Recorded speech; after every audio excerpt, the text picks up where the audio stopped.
Tom grew up in New York. As a matter of fact, as a child, he bicycled down to the site of the George Washington Bridge as they were building it. Tom became interested in science because of the Depression. He really wanted to be an English lit teacher. He went to Princeton, and his father said to him, "You will have to get a job because it's the middle of the Depression, and you're not going to get it with English literature."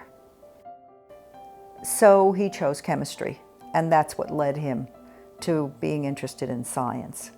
After he got out of school, he went into industry, and the first thing was that they called him into the office and said, "Here's a vial of a numbered molecule, and we want you to develop this for the market."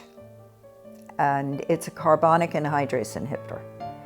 And carbonic anhydrase is an enzyme. And he always said that he took the vial and he went into his office and locked the door and looked up enzymes and carbonic anhydrase because he had never heard of either one.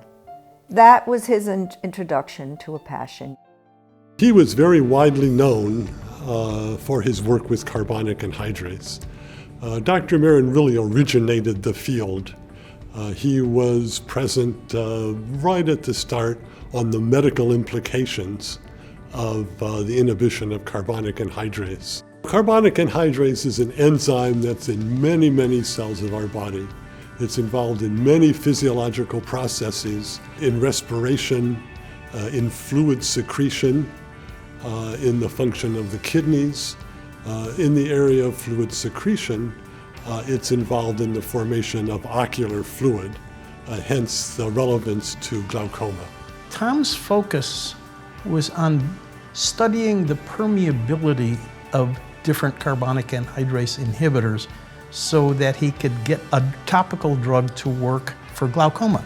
He was studying compound after compound, trying to define in the eye what controls the permeability, what controls allowing a drug to get into the eye. For decades, researchers thought that it would not be possible to have an eye drop that would be effective inhibiting carbonic anhydrase and controlling glaucoma.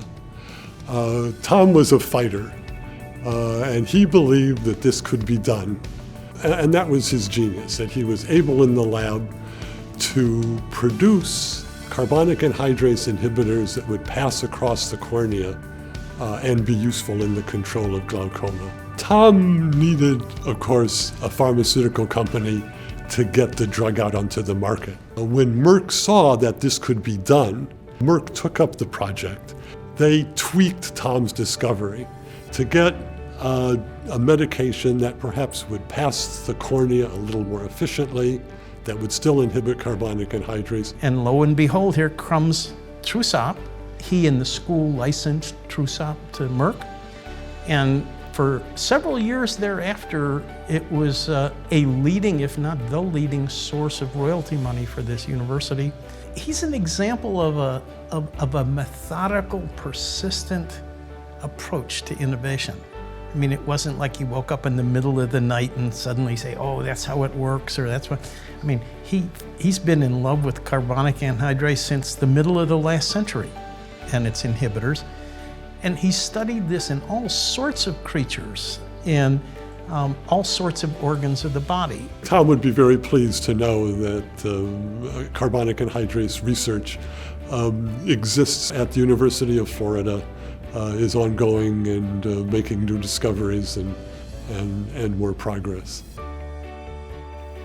Tom's thoughts about being inducted into the Hall of Fame would have been good. He was proud of what he had done, and I think he would be proud of this.